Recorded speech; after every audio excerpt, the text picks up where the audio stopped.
في بعض العملاء مفيش حد فيهم بيبقى مهتم بموضوع التخصص. للاسف احنا لما بندخل في مشاريع من النوعيه دي كل المشاكل اللي موجوده عندك عشان نشوف هيعرف يحل ولا مش هيعرف يحل. ممكن تقول للعميل ايه اللي عايز يوفر. التوفير ممكن يكون في البنود الشكليه فقط مش في البنود الاساسيه. يعني بتقول للعميل وفر صح. السوشيال ميديا دي هي في مجالنا تحديدا هي نقمه. في بعض العملاء يقول لك لا انا هفكر انا اعمل دي واجيب حد يعمل لي دي واجيب حد يعمل لي دي. العميل المثقف اللي قرا هو ما بيبصش على الناس دي اصلا. بيختار مهندس صح عشان يشتغل له الفيلا بتاعته او التشطيب اللي هو عايزه. انك تبني فيلا مش كانك قاعد يعني بتلعب لعبه.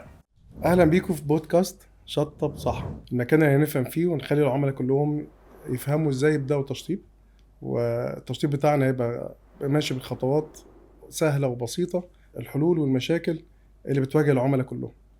والخطوه الاولى هنبداها مع باشمهندس شادي في شغل السمارت اللي احنا عايزين نتكلم فيه النهارده. مهندس شادي نورتنا النهارده وعايزين نتكلم معاك في البدايات، في اول الشغل بتاعك والبيزنس بتاعك. انا عارف انت شغال في سمارت اوتوميشن وعايز افهم منك اكتر في اول بداياتك، هل قابلت مشاكل وصعوبات، واول غلطه غلطتوها في الشغل كبدايه؟ اكيد طبعا كلنا بيبقى عندنا غلطات في الشغل، بس اكتر غلطه انت فاكرها، فاشرح لنا بقى الموضوع ده. تمام، يعطيك العافيه يا باشمهندس احمد. احنا البدايات عندنا كانت من الكويت. انا اوريدي دارس ECE وكان مشروع التخرج بتاعي هو هوم اوتوميشن سيستم. فالاوتوميشن سيستم كان بالنسبه لي هو شغف من تانية جامعه تقريبا، وقعد معايا 3 سنين لحد ما اتخرجت. وبعد ما اتخرجت اشتغلت في شركه تعتبر من اكبر الشركات الموجوده في الكويت في الاوتوميشن سيستم، وعندهم اكبر براند موجود في الكويت. اشتغلت معاهم لمدة سنة، وكان موضوع البيزنس ده بره نطاق تفكيري نهائيا يعني. اللي حصل انه خلال السنة دي انا شفت بيخاطبوا العملاء ازاي، وشفت الفولوينج اب والتسليم والكلام ده. لقيت انه في جاب كبير جدا جدا من ناحية جودة التسليم اللي هو بعد التعاقد، مرحلة بعد التعاقد. وانا كنت زي ما قلت لك شغال في اكبر شركه اوريدي موجوده، فكان المفترض ان انا بتكلم على حاجه يعني هي بريميوم جدا موجوده في الماركت يعني. فمن بعد سنه طبعا حاولت، قعدت معاهم تقريبا سنه، حاولت قدر المستطاع ان انا استفيد اكيد من الشغل اللي معاهم، وفي نفس الوقت اشوف ايه الجاب اللي موجود في السوق اللي هم مش قادرين يعني يقفلوه يعني. ومن هنا جت فكره ان احنا نعمل برانش اسمه ISH. البرانش ده هيكون هو مختص بالهوم اوتوميشن سولوشنز كحلول مش كبرودكتس، لان انت بتشوف احتياج العميل فعليا وبناء عليه ان انت بتوفر له السولوشن اللي يناسب احتياجه. طبعا المشاريع اللي كانت في البدايه كانت مشاريع صغيره، بس ربنا كرمنا ان هي كانت مشاريع بتحل مشاكل، فكنا ماشيين بنفس التارجت بتاعنا.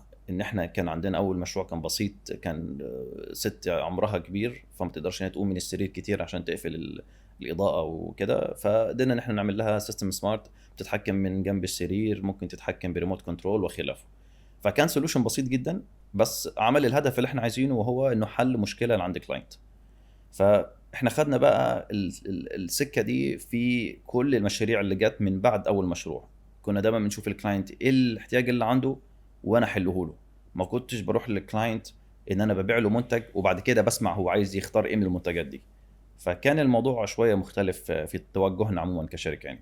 اكيد طبعا دلوقتي من واقع شغلك وخبرتك بتبقى تقابل العملاء وتعرف اذا كان فاهم او مش فاهم، و... ولو حطيت نفسك مكان العميل محتاج يعني تخلي العميل محتاج يفهم ايه عشان يريحك في الشغل بعد كده. طبعا في عملاء بيبقوا يعني يقولوا ان هم فاهمين وهم مش فاهمين. تتكلم مع العملاء ازاي في الموضوع ده؟ احنا دايما بنحاول لما نشوف العميل من اول مره، اول حاجه بنفهم هو زي ما قلنا ايه الاحتياج الموجود عنده، وبنحاول نوضح له انه احنا بنعمل لك حلول حتى لو انت فاهم. يعني لو العميل هو دخل على الانترنت او شاف شركات تانية بتقدم سمارت سولوشنز او هوم اوتوميشن سيستم للبيت او خلافه، هم ممكن يكونوا واخدينها من الطريقه البيزنس، احنا بناخدها من طريقه مختلفه تماما. فدايما احنا بناكد للعميل حتى لو انت سمعت بره، حتى لو انت شفت بره، احنا هنديك حل هو شويه مختلف عن اللي انت تسمعه من بره. تمام. واكيد يعني احنا عندنا المشكله اللي بنواجهها في معظم الاحيان انه العميل بيكون هو مش قادر يحدد بادجت للبيت الموجود عنده. مهم. فهو ممكن اول حاجه بيعملها العميل بيشوف في الانترنت ايه الحاجات الدارجه، تمام، مش اللي هو محتاجه، هو بيشوف الناس التانية عامله ايه، بينزل بياخد اسعار من السوق بالاحتياج اللي الناس التانية كانت عاملاه، وبعد كده بيكون فاكر ان هو ده البادجت الصحيح للمشروع. فانا مثلا عايز اعمل البيت بتاعي مثلا اوتوميتد، بشوف الناس بتتحكم مثلا في التكييف وفي الاناره وفي الشتر مثلا، وبينزل احد الشركات بياخد عرض سعر بمبلغ اكس، فهو بيكون خلاص عارف انه البادجت بتاعه كمشروع هو المبلغ اكس، فلو راح شركه تانية اديته 2 اكس فبيشوف ان السعر ده مبالغ فيه ومضروب في 2. فدي المشكله الاساسيه اللي بتقابلنا من ناحيه الهوم اوتوميشن سيستم، اللي هو حاجه مش مرئيه، هو حاجه انت بتستخدمها مع نمط حياتك. فبالتالي احنا بنوضح له من البدايه احنا بندي لك حل، الحل ده بتكون تكلفته حسب الحل اللي احنا بنديه لك، واللي انت ممكن تكون محتاجه في بيتك هو ممكن يكون حد تاني مش محتاجه في بيته، فهو مش سيستم واحد بيتعمم على الكل، كل حاجه بتتفصل على حسب احتياجك. طيب انت شايف ان المهندس ليه دور في الموضوع ده مع العميل؟ يعني العميل موجود وانت طبعا بتفهم منه طلباته، بس هل المهندس ليه دور في الموضوع؟ المهندس اللي بيشطب الواقف في السايت اكيد ليه دور معاك كترتيبات شغل عشان الموضوع يطلع زي ما العميل عايز. 100%. هو انا اللي محتاجه من العميل حاجه واحده بس، الاحتياج، وخلاص بيبدا بقى الباقي كله مع مهندس التشطيب، وخاصه لو كان هو شاطر وعنده لمسات فممكن يضيف لك اصلا في الحاجات اللي انت بتحطها للعميل، من شكل السويتشات هيبقى ازاي في الحيط، من تاسيس النقاط يبقى تاسيسها بشكل مرتب. ممكن حاجات انت اصلا تكون حاططها في مكان معين هو يقول لك لا حطها في مكان تاني، لانه المكان ده ممكن العميل يحط فيه لوحه، ممكن يحط فيه حاجه من الناحيه الجماليه. فهو بيوري لك الحاجات اللي انت مش شايفها. احنا ناس في الاخير، احنا شركه تكنيكال، شغلنا كله حاجات تكنيكال، فانا بفهم من العميل وبديله كل الحلول التكنيكال. الحل التكنيكال ده بقى انا لازم يبقى فيه مراجعه مع مم. مهندس الموقع، عشان الحاجات التكنيكال دي برضو تبقى من الناحيه الجماليه مش مبوظه الانتيريور اللي هو معمول. مهم. فطبعا مهندس الموقع مهم جدا في القصه دي. طبعا في اي مشروع بتقابله في عملاء بيغيروا في النص بعد ما تتفق معاه وتخش تبدأ تشتغل في نص المشروع، بيحصل بعض التعديلات او العميل بيغير رأيه او يزود حاجات كان طالبها بيزود عليها. فبتتعامل ازاي في الموضوع ده؟ غير ان في بعض العملاء بيعتبروا التعديل ده عادي بالنسبة لهم، بسيط سهل، لكن اكيد بالنسبة لك انت بيبقى الموضوع لا متعب، في تعديلات هتبقى كبيرة، في تغييرات في المشروع هتتعبك في التنفيذ. يعني الموضوع ده بيبقى بيقلقني وبيقلقك في نفس الوقت عشان بيحصل لي نفس الكلام. مم. فقول لي من امتى ممكن تقول للعميل لا مش هقدر اعمل التعديلات دي؟ آه، بصراحه يعني احنا بالنسبه لشغلنا بنحاول قد ما نقدر ان احنا ما نقولوش لا، لان انا في الاخير هو الفرق اللي هو عايز يعمله هيكون في شقين، في تكلفه ماديه ممكن تكون اضافيه، وممكن في اعمال مدنيه لازم تحصل من تكسير وخلافه. فالشق المادي اذا هو العميل قادر ان هو يدفع فرق السعر للحاجه الجديده اللي هو عايز يحطها، ما عنديش مشكله، فهو نحط له الحاجه الجديده. التكسير اللي بيحصل لو هو موافق عليه مش احنا اللي بنعمله، فانا بس بقول له الاوكي، فهمتني؟ فهو عايز يكسر، انا بقول له بس احنا عشان نعمل الحل التاني اللي انت محتاجه او الاوبشن الجديد، انت الريكويرمنت انك تكسر وتعمل كذا. فهو هيبص مع مهندس الموقع او الشركه اللي بتنفذ له، هل التكسير ده بقى فيه اضرار من ناحيه الفينشنج؟ بقى هي دي القصه بتبقى عند مهندس الموقع. يعني في مهندس مثلا يقول لك لا انا مثلا لو كسرت في الحته دي حتى لو عالجتها مش هتطلع زي ما كانت في الاول، فيفضل انا ما اكسرش. فبيرجع لنا المهندس مره تانية بنشوف هل في احنا حلول من عندنا بديله ان احنا ما نكسرش. يعني احنا اول حاجه بنشوف الحل الطبيعي. بالنسبه لنا في حلول، مثلا العميل كان طالب شاشه بمقاس معين، عايز شاشه اكبر منها، فالمكان ما يسمحش انك تعمل شاشه اكبر منها، لازم تكسر. فاحنا بنقول له كسر. لو مهندس الموقع قال ما تكسرش لا عشان في الحيطه دي في حاجه معينه ما ينفعش ان انا اكسر فيها، فممكن نقترح ان احنا نحط الشاشه في مكان تاني خالص، فهمتني؟ فبيبقى في بقى تغييرات وتعديلات بما يتماشى مع مهندس الموقع وبما يتماشى مع رؤيه العميل. بس على قد ما نقدر بصراحه ما بنقولوش لا، على قد ما نقدر. مم. طبعا في كلاينتس بيطلبوا حاجات هي اوريدي مش موجوده. يعني بيكون مثلا انت عندك ديفايس، هقول لك ابسط حاجه، السويتشات اللي في الحيط يقول لك انا عايز مثلا سويتش يكون هو لوحده فيه 12 زرار، ده مش موجود مثلا 12 جانج. فاحنا بنقول له خلاص ده في الماركت السويتش ده اصلا مش موجود كاوبشن، يعني فهمتني؟ بس الحاجات اللي فيها اختيارات دايما بنحاول نسعى ان احنا يعني نلبي له قد ما نقدر، لان هو ده زي ما بنقول احنا هو بيت العمر، فهو بيكون عايز يقعد فيه، يكون كل حاجه كان نفسه فيها يعملها في البيت ده. فاذا هو مش عايز يبخل على بيته فانا يفضل يعني المفروض ان انا من جهتي برضو ان انا ما ضايقوش في الموضوع ده، ان انا البي له احتياجاته يعني. طب انت من واقع خبرتك كده، انت اكتر تعديل بيحصل لك مع العملاء ايه؟ آه، اكتر تعديل بيحصل مع العملاء هو عدد السويتشات، عدد مم. المفاتيح. لانه المشكله العميل طبعا 70% منهم ما بيكونوش عاملين تصميم اضاءه سليم، مم. فما بيكونش عارف احتياج الاضاءه 100% عنده ايه. وهنا بتيجي اكبر صح. مشكله، فبيجي مثلا على اللاندسكيب الخارجي ده اكبر حاجه فيها قصص. مم. يقول لك اعمل لي 4 خطوط في اللاندسكيب. طب انت هتركبهم ايه الاربعه دول؟ بقول لك ما اعرفش، هم 4 واما اعمل لاندسكيب اه. هبص. مم. فهمتني؟ فانت تلاقي اللاندسكيب بقى 6، طب ما انت عايز خطين زياده. او تلاقي اللاندسكيب بقى 2، طب ما انت عندك خطين زياده اوريدي بقى موجودين، هتقفلهم. فهو المشكله الزياده هتكلفه ممكن تكسير، والناقص هيكلفه انه هيبقى فيه سويتشات ملهاش معنى، مم. ما ملهاش وظيفه.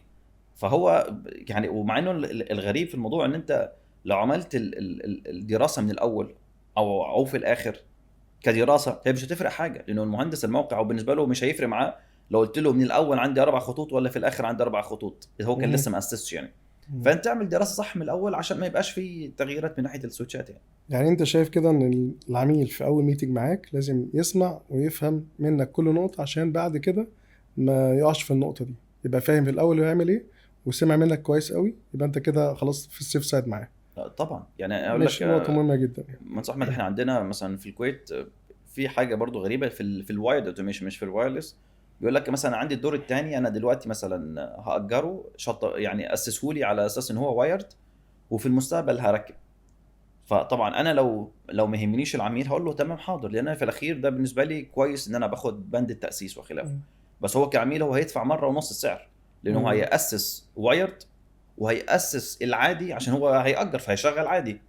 فهمت؟ فهو اسس بالطريقتين في نفس الوقت، فالمواسير البايبنج او الوايرات والكلام ده كله هيبقى عنده الدبل. فاحنا بنوضح له من البدايه يعني يا تاسس وتركب، يا تاسس وايرلس وما تركبش مش مشكله، بس ما تاسسش مثلا وايرد اوتوميشن وفي الاخير تقول خلاص انا هاجل الدور الثاني اللي هعمله بعدين فهركب مفاتيح عاديه دلوقتي. مم. هتبقى تكلفه اعلى بكتير. المهندس شادي، احنا في شغلنا كانتيريور ديزاينر بنحب نتعامل بالمنظومه الثلاثيه، اللي هو العميل يبقى فاهم ان في مهندس مصمم يبقى موجود في الجروب مع المقاول اللي بينفذ، وكل ده ماشي حسب السيكونس اللي احنا بنتفق عليه. هل انت لما تشتغل مع المنظومه الثلاثيه بالطريقه دي بيفرق معاك غير لو اشتغلت مع منظومه تانية مختلفه، تبقى يبقى العميل والمقاول بس؟ اه بتفرق كتير. يعني احنا دايما بنفضل ان تكون المنظومه زي ما انت بتقول هي متكامله، ما يبقاش المهندس مش موجود فيها. يعني احنا دخلنا مشاريع كتير بيكون صاحب البيت مع المقاول بشكل مباشر، وبيحصل فيها مشاكل كتير جدا. من اهم المشاكل هي عدم التواصل. يعني بتلاقي مثلا احنا قايلين للعميل متفقين معاه على حاجه، فجاه بتلاقي العميل قال لل... للمقاول في البيت يعمل حاجه تانية، فبالتالي احنا بنيجي بنركب له حاجه ثالثه. مهم. فدايما بيفضل ان يكون المنظومه دي موجوده، لانه انا علاقتي مع العميل هي لا تتجاوز ال 10%، اللي هي زي ما قلنا في البدايه ان احنا نعرف هو محتاج ايه. بعد كده بقى 90% بيبقى 45% مع مهندس الموقع و45% مع المقابل. فالمنظومه دي لازم تكون موجوده عشان الشغل يطلع بشكل كويس. لو مش موجوده الشغل ممكن يخلص، بس لو بصيت على التفاصيل هتلاقي في تفاصيل كتير مش ظابطه في المشروع يعني. ولو دخلت في منظومة ما فيهاش المنظومة دي وفيها بس العميل والمقاول، ممكن تقترح عليه يجيب مهندس ولا انت؟ احنا في العاده بنقترح على العملاء ان هم يجيبوا مهندس، لان هو العميل في البدايه في التحديد بيكون فاكر ان هو قادر يلم الموضوع تمام، خاصه اللي زي ما احنا بنقول في الكويت على الاسود اللي هو مرحله المحاره يعني. بس اول ما يدخل في التشطيبات بتلاقي فجاه بقى عندك كميه بنود فيها تفاصيل العميل مستحيل يقدر ان هو يستوعبها. مظبوط. فهنا بقى بتبقى المشكله. فهو في بدايه المشروع بيكون قادر، لان هو شايف ان في خرسانات بتتصب حاجات هو مش معتمد عليها، هو بس بيروح بيقف. بس اول ما يبدا في مرحله التشطيب هتلاقي مثلا كل يوم بيجي له 20 30 سؤال من مقاولين مختلفين قاعدين بيشطبوا حاجه سيراميك، حاجه جبس، حاجه سمارت سيستم وخلافه، وهو مش قادر يجاوب عليهم. لانه بدا في تعارض ما بين بنود كتير، لان هي من الاساس ما تاسستش على فكر هندسي. فهو يعني انا كشادي بشوف انه انك تبني فيلا مش كانك قاعد يعني بتلعب لعبه. الفيلا دي لازم يبقى ليها اسس اسس هندسيه، عشان كده في مهندسين تصميم داخلي، عشان كده في مهندسين انشائي، عشان كده في مقاولين بيكونوا بيتعاملوا مع مكاتب هندسيه واستشاريه وخلافه، فيكون الموضوع ماشي بشكل صحيح يعني. في بعض العملاء مفيش حد فيهم بيبقى يعني مهتم بموضوع التخصص. يعني دايما في بعض العملاء يقول لك لا انا هفكر انا اعمل دي واجيب حد يعمل لي دي واجيب حد يعمل لي دي، وبعد كده راح متفق معاك تعالى بقى اشتغل لي في السمارت. انت دلوقتي لما بتخش مكان زي كده بتلاقي ايه؟ ايه اللي انت بتشوفه في المكان؟ هل انت بتهد كل اللي اتعمل ده عشان تشتغل صح، ولا بتبلغ العميل ان الشغل اللي اتعمل ده مش مناسب للي انت عايزه؟ لا، هو للاسف احنا لما بندخل في مشاريع من النوعيه دي بيبقى كل المشاكل اللي موجوده عندك، طبعا احنا اول حاجه ما بنوصلهاش للعميل، اول حاجه بنوصلها للمقاول عشان نشوف هيعرف يحل ولا مش هيعرف يحل. لو مش هيعرف بعدها بنوصلها للعميل. فالمشكله اما احنا العميل بيتعاقد معانا، مثلا لو كنا على منطقه في مرحله المحاره، وارد ان احنا نقدر ان احنا نعدل. بس لو هو مشطب وخالص وانا رايح بس ان انا اركب يعني اورد واركب، هنا بتيجي المشكله. يعني انا هلاقي فيه تاسيسات كتير غلط. طب ما هو المقاول عشان يعدلها هيكسر، وهو المقاول في المرحله دي اصلا بيكون عايز يسلم. يعني هو المقاول برضو مشكلته، يعني انا بشوفها ما بين المهندس وما بين المقاول، ان المقاول لما بيجي لمرحله التسليم هو عايز يسلم ويمشي ويخلص. المهندس لا، هو عايز يسلم للعميل حاجه لو جاله حد من بعده يقول له مين اللي عامل الشغل ده. فالمهندس بيبقى رؤيته مختلفه تماما عن المقاول. المقاول هو في الاخير هو بالنسبه له ده بند من بنود الشغل، عايز يسلمه لانه عنده مصنعيات وعنده اوفر هيد كوست كتير، فمش عايز الموضوع ده يكبر او يطول، لانه كل يوم بيطول هو فيه هو بالنسبه له خساره. بس مهندس سواء الانتيريور او مهندس الموقع بيبقى الموضوع مختلف تماما، لان هو بالنسبه له المشروع ده لو طلع مش كويس، والفيدباك اللي هيجي له من الناس اللي هيزوروا البيت كلهم مش كويس، فبالتالي هو بيخسر يعني بوتنشال كلاينت في المستقبل. فانت مش عايز تخسر العملاء اللي في المستقبل، فحط مهندس صح من الاول. ده من وجهة نظري يعني. يعني انت معايا ان احنا لما نقعد في اول ميتنج للعميل يطلب منا نشطب فيلته او بيته، ان احنا نطرح موضوع السمارت اوتوميشن في الموضوع من الاول خالص عشان يبدا معانا في التاسيس. بالتاكيد. هي يعني علمك خلي الموضوع ده، يعني هو في مصر بس في الكويت كمان نفس الحاجه. يعني هو العملاء اللي بتتعاقد في البدايه مش بس موضوع ان هو بيثبت السعر والامور دي كلها، هو بيدفع دفعه من العقد، فلنفترض 20 30 40% ايا كان ايه التعاقد. ده بيساعده في المستقبل ان هو لما يجي في مرحله التشطيبات هو بيكون دافع بند كبير منها. فهمتني؟ ففي البدايه هو بيقدر ان هو يدفع اجزاء لكذا بنود لكذا بند، بس في الاخير لما يجي يدفع الدفعه المستحقه او المتبقيه بيبقى بالنسبه له دفعه بسيطه، فبيقدر ان هو يكملها. بس في ناس كتير بتقول لك لا انا مثلا هاسس كل حاجه وهاجي وقت التنفيذ في الاخير هشتري وهركب. لو كانت الاسعار هي ما اتغيرتش، باعتبار ان هي ما اتغيرتش، هو بيجي في الاخر اصلا بيكون مجهد، لانه بيكون عنده خلاص البنود تراكمت كلها فوق بعض، فمش قادر ان هو يكمل الحاجه اللي كان نفسه يعملها من البدايه. مهم. فهو ياخدها من الاول احسن بصراحه. طب مهندس شادي، انت كده ممكن تقول للعميل ايه اللي عايز يوفر لما يقول لك لا ده كده انا عايز اوفر في البنود اللي انت بعتها لي دي، فانت هل ينفع توفر ولا مفيش امكانيه؟ آه، يعني انا من وجهة نظري انه التوفير ممكن يكون في البنود الشكلية فقط، مش في البنود الاساسية. مظبوط. يعني مثلا من ناحية الكهرباء، من ناحية المحارة، من ناحية اذا يعمل حتى اوتوميشن سيستم يعمله بشكل صحيح، يختار المنتجات الصحيحة، وبعد كده الحاجات الشكلية يوفر فيها. لان الاوتوميشن سيستم اذا بنتكلم عليه احنا ممكن نعمل الفيلا مثلا ب 50، اذا بنتكلم في المصري ب 50,000 جنيه، وممكن اعمل الفيلا بنص مليون. تمام؟ اللي بنص مليون ده مش رقم مبالغ فيه، ده رقم عادي جدا في الاندستري بتاعت الاوتوميشن سيستم. انك تعمل فول باكج لفيلا بنص مليون ده رقم طبيعي. ال 50,000 هي اللي رقم مش طبيعي. هل هي موجوده؟ طبعا موجوده. بس هل هي مجديه ان انا اركبها بعد 3 4 5 سنين والاقيها شغاله بشكل سليم؟ لا طبعا مش مجديه، وهتلاقي عندك مشاكل كتير. فانت البنود اللي زي كده مفترض العميل ما يوفرش فيها.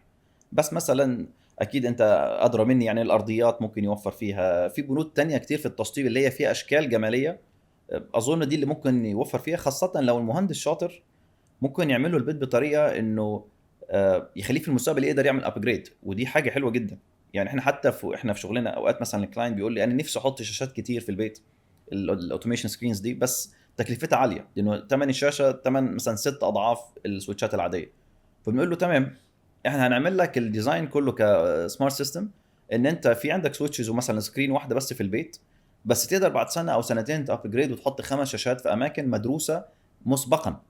فهو ما بيجي بعد 5 سنين مثلا من السكن وبقى عنده القدره الماديه ان هو يعمل ابجريد، هو عارف انه البيت بتاعه معمول على بلان انه يقابل الابجريد.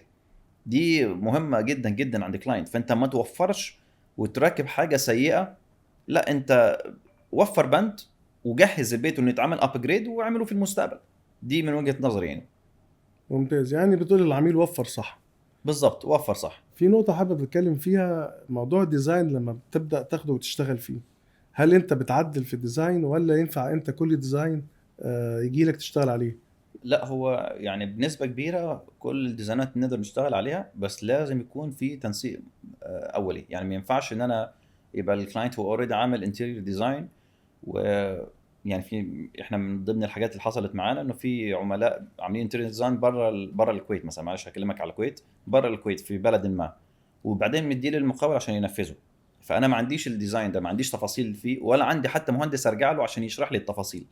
فانا بحط مثلا السيستم بتاعي بالوضع الطبيعي، باجي وفجاه الحيطه مثلا اللي احنا كنا نحط فيها السويتشات والسكرين، الاقي الحيطه كلها حجر. فمش هينفع ان انا احط فيها الكلام ده لانه هيبوظ شكل الحجر. مم. فانا كده ضريت الكلاينت، ان احنا ممكن هضطر الكلاينت في الاخير ان انا هقول له قص في الحجر. فهو اولا كشكليا ما بقاش احسن حاجه، وثانيا من الناحيه الماديه هو هيكون عنده تكاليف اضافيه.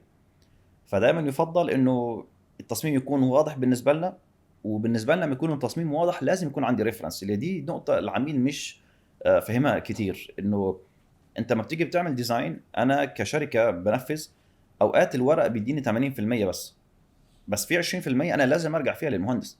لازم اشوف العلاقات ما بين المواد هتبقى عامله ازاي، لازم اشوف البايبنج اللي احنا هنعمله هنخفيه ازاي، لازم اشوف المهندس بالنسبه له هل اصلا ان انا احط سويتش في المكان ده من الناحيه الجماليه مهم، ولا ممكن نرحله في حته تانية هو شايفها افضل. فالمهندس هو يعني هو الوسيط اللي ما بين الاطراف دي كلها. لو هو مش موجود هيبقى كل طرف بيشوف وجهة نظره وخلاص. فانا من وجهة نظري انه المهندس المفترض كل الافكار وكل وجهات النظر بتصب عنده، هو بيفلتر الكلام ده كله وبناء عليه بيدي العميل النتيجة النهائية اللي هي تبقى مرضية لكل الاطراف. لان انا بالنسبة لي كمثلا شركة اوتوميشن سيستم، يهمني الشق التكنيكال انه يبقى معمول 100%. المقاول ممكن يكون يهمه بند التوفير، يعني بدل ما اقول له هات البايب ده من اخر الدنيا ممكن يشوف اقرب نقطه وياخد منها، فبند التوفير بالنسبه له برضه مهم. المهندس هو بياخد الاثنين دول مع بعض، هو بالنسبه له مهم ان هو يوفر على العميل، وبالنسبه له مهم ان هو ما يضرش المقاول، وفي نفس الوقت يطلع السيستم كتكنيكال افضل حل. فهو الوسيط بين الموضوع ده كله يعني. يعني انت شايف ان المهندس المصمم هو اللي لازم ترجع له في اي تعديل، عشان رأيه هو اللي بيجمع ما بين التوفير وما بين الشكل يطلع مناسب للعميل اللي هو عايزه. بالظبط. ساعات العميل بيدفع ثمن سوء التنسيق ما بين المنظومة الثلاثية اللي احنا اتكلمنا عليها دي. لو التنسيق بينهم مش صح، العميل هو اللي بيدفع ثمن التعديل او ثمن التغيير اللي هيحصل في الديزاين. لو انت طلبت حاجة من شأنها انها تغير في الديزاين زي ما العميل طلب. طبعا طبعا، وده حصل كتير. يعني احنا احد المشاريع مؤخرا كنا في عندنا فيها اشكاليه بسيطه. كان في عندنا عميل البيت بتاعه كبير جدا، وكان شاري سويتشات كتير، يعني احنا بنتكلم فوق 300 او 400 سويتش في فيلا كبيره جدا يعني في الكويت. التيب اما جاء النقاش او الصباغ يصبغ، تيب السويتش مش بس الفريم الخارجي، تيب السويتش كله على بعضه. أها. وكان مستخدم تيب قديم، فالتيب ده فضل على السويتشات تقريبا بيقارب 6 شهور او 7 شهور. فجاء وقت بقى التشطيب النهائي وخلاص هيسكنوا في البيت، عايز يشيل التيب. فالتيب كله بقى علم على السويتشات كلها. مم. فانت بتتكلم في رقم كبير جدا العميل دفعه تاني عشان نشيل كل السويتشات او المفاتيح القديمه ونحط قلوب جديده، عشان القديم خلاص انتلف. حتى لو العميل حمله على المقاول والمقاول دفع، الوقت اللي راح والمجهود العصبي والحاجات كتير، كل ده كان المفترض العميل يكون بغنى عنه لو هو بس حاطط العنصر الذهبي اللي في المشروع اللي اسمه مهندس المشروع من الاول، فكان هيوفر على نفسه كتير. يعني كده العميل حب يوفر، دفع اكتر. طبعا. يعني هو خسر ما كسبش. لا اكيد هو خسر وقته وماده. العملاء اللي بيفكروا بالطريقة دي كتير اظن يتعاملوا معاك. يعني 60% 70% من العملاء بيكون حابب انه هو ما يجيبش مهندس. واحنا دايما اي عميل من النوع ده بنقول له يفضل ان يكون عندك مهندس، حتى لو انت هتجيب مهندس بارت تايم مش فول تايم للمشروع، بس لازم يكون في حد فاهم. ونرجع له، خلي بالك هي برضو احنا ما بنقولش مهندس وخلاص، هو في مهندس ممكن يجي هو مش فاهم احنا بنعمل ايه. يعني مظبوط. دي مشكله اكبر. انا بالنسبه لي ما تجيبليش مهندس مش فاهم، خلينا امشي انا مع المقاول احسن لي، ولا انك تجيب لي مهندس كل ما ناخد رايه في حاجه يقول لك اه ماشي اعملها، نيجي ننفذها نلاقيها في الاخير غلط، فنرجع نشيل تاني اللي احنا عملناه ونعدل يعني. ودول واجهناهم كتير جدا. يعني انا اسف هقول برضو مشروع من فتره قريبه كان عندنا الماجنتيك تراك اللي في الاسقف في الاناره، ركبناهم كلهم في المشروع. جاء المهندس اقترح على العميل، قال له لا انا خايف انه في الفينشنج الصباغ مش هيعرف يصبغ الاطراف بتاعت الماجنتيك، هنفكهم تاني. فك الماجنتيك في البيت كله. كان عندنا تقريبا بحدود ال 260 متر، يعني كميه كبيره جدا، فيلا برضو كبيره، شاليه كان. فك كل الماجنتيك. جاء النقاش عمل تفريزه تحت الجبسون بورد، طبعا دي كانت كوست على العميل كبيره جدا يعمل التفريزه دي. خلص هو التفريزه ومفترض احنا نطلع نركب الماجنتيك. بتاع الديكور مثلا سماكه الجبس كانت 2 سم، هو فرز سنتي، ففضل عندي سنتي واحد بس. اما كنا بنحط البراغي كان بيحصل كراك في الجبس. فعمل ايه بقى؟ شال الجبس كله اللي موجود في المناطق اللي فيها الماجنتيك، وعمل جبس من اول جديد، وفات صبغ ومعجون وكذا، وركبنا الماجنتيك. لو شوف انت بقى التوتال كوست والوقت اللي حصل في الموضوع ده كبير جدا، لانه المهندس ما كانش فاهم. لو المهندس فاهم كان قالك اه الموضوع ده انا عامله قبل كده، وعارف ان هو الكلام ده كله مش هيبان في التشطيب، لان هو السيستم معمول انه يشتغل بالطريقه دي. بس ان هو اول مره كان يشوف الموضوع وما كانش بيسمع لراينا. يعني هو سالنا وقلنا له لا عادي مش هيبان، بس هو التزم برايه وقال لك لا انا حاسس ان هو هيبان، وفي الاخير طلع كلامه غلط وكلف العميل مبالغ كبيره جدا ووقت كتير جدا. فهات مهندس فاهم، لانه فعلا هيوفر لك بنود كتير انت مش قادر تتخيلها في المشروع. يعني كده احنا بننصح العميل ان هو يختار مهندس صح عشان يشتغل له الفيلا بتاعته او التشطيب اللي هو عايزه، من غير ما تحصل فيه اي مشاكل او تغييرات في الموقع تخسره زي ما انت بتقول كده. طبعا يبقى الوقت ده انت العميل لازم يختار صح 100%. المهندس اللي هيمسك له الشغل. مظبوط. فكده اول خطوه العميل في شراكه انا هسميها شراكه، ان العميل لما بيدخل في موضوع التشطيب بيدخل شريك مع المهندس وشريك مع المقاول في المنظومه الثلاثيه اللي اتكلمنا فيها.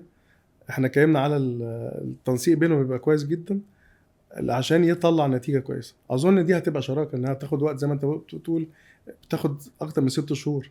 صحيح. فاظن الوقت ده انت هتتعامل مع العميل بيتعامل مع المهندس، والمهندس بيتعامل مع المقاول. ويفضل ان الاتفاق ده يكون واضح ويبقى العميل فاهمه، لان ساعات العميل بيقول انا فاهم وهو مش فاهم الادوار ايه. وممكن الادوار تتغير بين الثلاثه دول والترتيب يتغير، مع ان المنظومه موجوده، بس الادوار لما بتتغير كل واحد فاهم دوره غلط. فبرضو المنظومة دي ممكن تحصل فيها خلل عشان التنسيق بينهم كان غلط، او كل واحد ماسك دور التاني. يعني ممكن العميل يبقى هو دور الاستشاري ويقول للمول على طول يعمل ايه، وتخطى المهندس، فكده تحصل لخبطة زي ما انت بتقول. يعني بس خلي بالك في منظومة زي ما انت قلت فيها المهندس ما عندوش خبرة، فبالتالي ادى الى المنظومة دي حصل فيها خلل زي ما حصل معاك دلوقتي. صحيح. فكده لازم يختار صح العميل عشان تطلع النتيجة صح. مظبوط. طب مهندس شادي، تنصح العميل اللي داخل يشطب مكان واول خطوة ليه اول مرة يشطب، تنصحه بايه؟ الخطوة الأولى لازم يكون عامل تصميم. يعني حتى لو التصميم اللي هو يعني هو مش عايز يكلف على نفسه، ممكن يعمل التصميم بس 2D. لو هو عايز حاجة كويسة يعمل 3D. ولازم تبقى كل المخططات والرسومات بتاعته جاهزة قبل ما يبدأ أي شغل. لازم كل المخططات يبقى جاهزة، وبعد كده ينزل الشركات اللي بتعمل كل بند هو محتاجه، مثلا تكييف، كهرباء، اوتوميشن وخلافه. ينزل من الشركات دي ياخد منها بروبوزل وعروض اسعار. بناء على كده يعرف هو التكلفه التقريبيه بنسبه 60 70% كام. تمام، هي دي البنود اللي انا عايزها. ابدا بقى اشوف المهندس اللي هينفذ لي الكلام ده. فمهم ان انا انزل السوق واشوف الحاجات اللي انا محتاجها قبل ما اتعاقد مع المهندس، لان انا كده كده مش هشتري، انا بشوفهم عشان اعرف احتياجاتي. فما اتعاقد مع مهندس اشوفه هل هو ملم بالبنود اللي انا اصلا دول عايزهم ولا لا. يعني ممكن يكون مثلا العميل بيحب التكنولوجي جدا وعايز يعمل اوتوميشن سيستم وحاجات هاي تك وسينما روم وخلافه، فممكن يكون المهندس اللي عنده ولا مره عملهم، فاذا ده مهندس مش هيكون ملائم للمشروع بتاعه. فيشوف احتياجاته، وبعد كده يشوف المهندس الشاطر اللي عنده خبره في الاحتياجات دي، بعد كده الاثنين مع بعض هم اللي ينزلوا ويتعاقدوا مع الشركات اللي هم عايزين يتعاقدوا معاها اذا حابين يعني. يعني ده انا من رايي افضل بدايه لاي عميل في اي مشروع يعني. طب انت شايف تأثير السوشيال ميديا على العميل اختيار المهندس اللي هيصمم له ويشتغل له في الموضوع التشطيب؟ انا من وجهه نظري ان السوشيال ميديا دي هي في مجالنا تحديدا هي نقمه مش نعمه. لانه في ناس كتير موجود على السوشيال ميديا هم بيعرفوا يعملوا ماركتنج للمنتج بتاعهم بشكل كويس، بس الخلفيه اللي ورا المنتج هم مش عارفين عنها اي حاجه يعني من الناحيه التكنيكال. فدي انا من وجهه نظري بتبقى مشكله، لانه العميل بياخد ده ريفرنس، يعني ما بيخش مثلا على الانترنت يلاقي حد مثلا بيبيع حاجه معينه بسعر معين، بياخد ان هو ده الريفرنس لسعر المنتج، ولكن هو فعليا هو ممكن مش عارف ايه الكواليتي اللي موجوده للمنتج ده. حتى اللي بيبيع ما بيكونش عنده اي تكنيكال باك جراوند عن المنتج اللي قاعد بيبيعه، تمام؟ لا من ناحيه ان هو مثلا مركبه عند عملاء كتير لو سنوات طويله، فبالتالي عارف ايه الفيدباك وايه الترابل شوتنج اللي محتاجه، ولا بيكون قادر يعرف ايه الفروقات اصلا الموجوده من ناحيه التصنيع. فانا ممكن مثلا اكون قاعد بشطب فيلا مثلا، ادخل على الانترنت الاقي واحد بيقول لي مثلا حتى في التشطيب مش بس في الاوتوميشن سيستم يعني، يقول لك اعمل البيت كله سمارت ب 20000 جنيه 50000 جنيه ايا كان ايه الرقم يعني. فانت بتكون خلاص فاهم انه ده التكلفه التقريبيه للبيت، بس الكلام ده كان طبعا خطا، لان انا ممكن زي ما قلنا انا ممكن ابدا البيت ب 50000، ممكن اخلص البيت في مليون 2 مليون حسب هو العميل عايز ايه. في السوشيال ميديا بتدي ريفرنس خاطئ للعملاء، وانا بالنسبه لي دي بتبقى اكبر مشكله. انا طبعا ما بركزش معاها، لانه العميل المثقف اللي ارى هو ما بيبصش على الناس دي اصلا، فهمتني؟ لانه هو عارف انه الناس دي بتبيع اكتر ما يعني بتبيع لك برودكت اكتر ما بتبيع لك خدمه. احنا العكس، احنا الاساس عندنا هو الخدمه، وبنحط لك جواها برودكت ممتاز. فانا علاقتي بالعميل هي علاقه سنوات، انا ما بشوفش للعميل ان هو هيقعد معايا سنه وهخلص مشروع مم. وامشي، انا علاقتي معاه السنوات، وعلاقتي معاه ان انا هيجي لي ناس من طرفه، فالريليشن شيب والكوميونتي بتاعتي بتكبر من خلال عملائي. فالطريقه مختلفه تماما. فالسوشيال ميديا للاسف ما بتركزش على الناس اللي من النوع ده، لانه الناس اللي من نوعنا في الاغلب ما بيعملوش ماركتنج لنفسهم. يعني هم بيحطوا المشاريع اللي هم عملوهم يعني، بس ما بيعملش ماركتنج لبرودكتس. فالعميل بيدخل وبيشوف انه في فيلل معموله وفي شغل حلو تمام، بس لما بيلاقي الناحيه التانية واحد طالع بيقول له مثلا في برودكت ده وده وده وهتاخد ده مجانا وده مش عارف ايه، فبيحسوا ان الموضوع اقرب له، لان هو بيخاطبه من مم. ناحيه الفلوس. تمام، احنا بنخاطب العميل من ناحيه تكنيكال، مع انه السعر يعني هتلاقي احنا اسعارنا مش جاب كبير، بس انا اوريدي مركز في القسم التكنيكال وفي قسم الافتر سيلز والكلام ده. فمن هنا بتيجي السوشيال ميديا وبتلعب دور في تشتيت انتباه العميل من النواحي اللي احنا بنتكلم فيها دي. تمام. طب هل حصل في موقع من المواقع اللي انت اشتغلت فيها ان العميل وقف شغل بسبب حاجة بالسوشيال ميديا دي؟ انا عن نفسي ما حصلتش، بس حصل ان العملاء كلمونا. يعني مم. مثلا في عميل انا بكون مثلا موقع معاه بيقول لي طب انا شفت حاجات، حد بعت لي مثلا مم. كوتيشن بعد ما وقعت معاك لقيته مثلا اقل منك 30% ولا 40%. مم. فده رقم كبير جدا بالنسبه لي. طب يعني هل انا استعجلت ولا ايه الفكره؟ فاحنا عشان احنا فاهمين نعمل ايه، فبنقعد مع الكلاينتس وبنوريهم التكنيكال سبيكس بتاع كل حاجه. يعني اول حاجه بقول له اديني انت المواصفات اللي جات لك، وبعد كده بقعد معاه بقول له مثلا البند ده هو عامله لك بلاستيك، احنا عاملين هو لك مثلا الومنيوم، البنج ده معمول الومنيوم احنا عاملينه نحاس. فبتلاقي عندك بقى التكنيكال سبيكس احنا بنحطها، هي يعني بنتكلم على الاي والاي بلس. فالحاجات دي اكيد ليها سعر، هي حل اي حاجه في الدنيا. يعني انا بشوف انه الكلاينت لانه هو في الاوتوميشن سيستم هو اول مره يركبه في البيت، فيبقى القرار بالنسبه له مهزوز. بس لو هو راح يشتري عربيه لانه طول عمره بيشتري عربيات، هيبقى القرار بالنسبه له سليم.